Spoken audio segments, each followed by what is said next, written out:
Focus on L&T Tech Services. This stock is buzzing today on the back of a $100 million cybersecurity deal from the Maharashtra government. This is to create an advanced cybersecurity system and setting up the Cybersecurity and Crime Prevention Center. So my colleague Reema spoke to Amit Chadha, who is MD and CEO at L&T Tech Services, and began by asking him about the contours of the deal and how it could really impact their revenue and margin showing. Listen in. This is a 5-year program. And this is actually, before I go any further, I would like to congratulate the government of Maharashtra for thinking above and beyond the current scenario and thanking them for their confidence in us for this critical program. So with this program, it's all around advanced cyber intelligence and digital forensic solutions.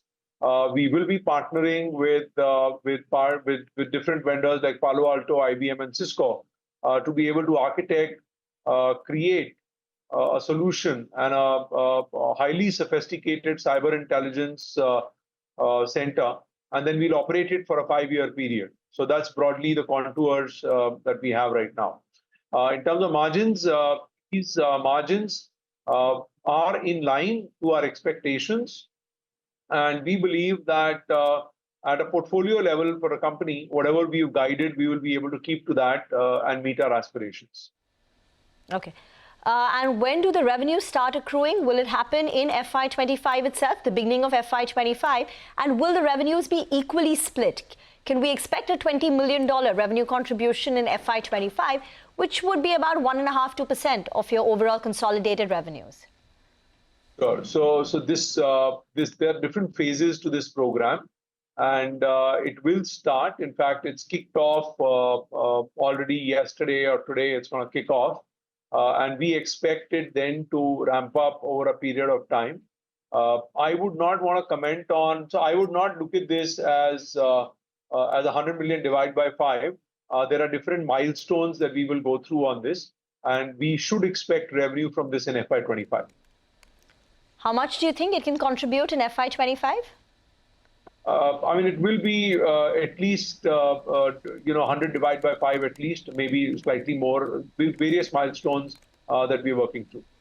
Okay. Are there any other states who are interested in this kind of a deal? Have negotiations? Are you in advanced talks with other states? And how much does cybersecurity contribute to your overall portfolio today? See, cybersecurity for us is not very big today. However, we've been able to leverage the work we have done in setting up command centers in the past, as well as the global alliances we have got. We've been able to leverage all of that, including our experience in deep fake detection, mobile malware forensics, IoT investigations. This is stuff that we have done for clients in bits and pieces. Our overall revenue coming from cybersecurity this year will be close to about that 10 million mark. But if I include the smart cities piece, which is leveraged here, you are looking at about a $40–50 million business overall between both of these. As we move forward, I do believe that cybersecurity has the potential to become a 100 million business standalone for LTTS in the next few years.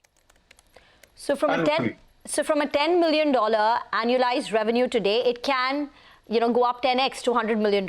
Over 4 years, 5 years? Is that the rough time frame? Yes, you're right. Over the next, see, if you look at it globally, right, the global cybersecurity market is about $170 billion, projected to get to about $400+ billion by 2030, right, growing at a CAGR of about 14%. Now, there are about 2,200 cyber attacks globally per day, and an average breach cost that people are putting at is about $9 million. So this is a real threat.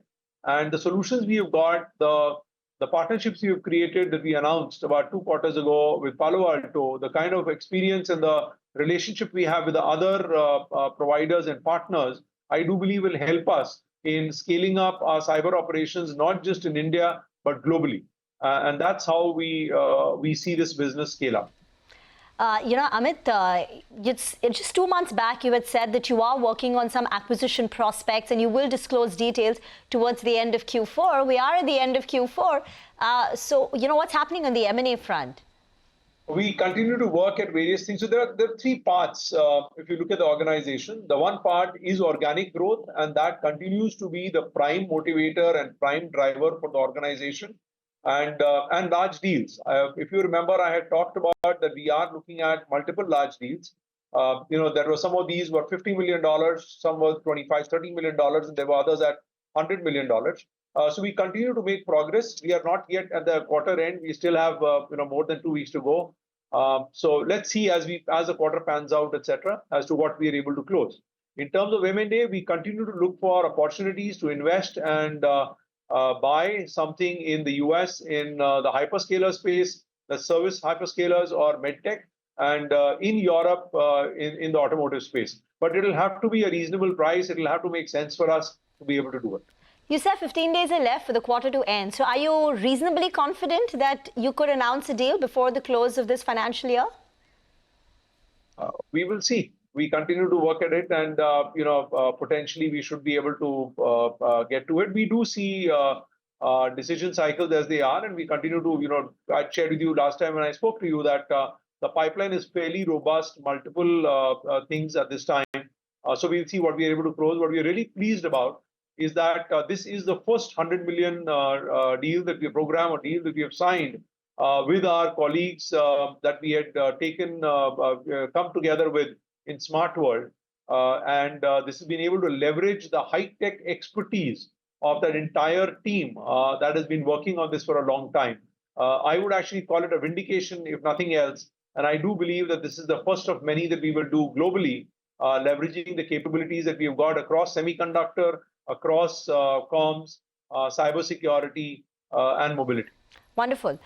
Just one final question then on Q4. Are you confident that you will end the year meeting your guidance of 17.5% to 18.5% on the top line? And would you be closer to the upper end or lower end? So I do confirm to you that we will be between 17.5 to 18.5. And that is where I will leave it. There's more to be said, more to be done. And I'm sure we'll talk again in April. And then we will talk about next year as well. Okay, and what about this $1.5 billion aspiration by FY26 with margins of 18% in the first half of FY26 on track? Does this deal advance that? Yeah, so the margins on track, no worries there. Of course, work to be done. Aspiration intact. Part of that aspiration included a little bit of inorganic. We will see where we end up. But so far, fingers crossed, and we'll see where we get to.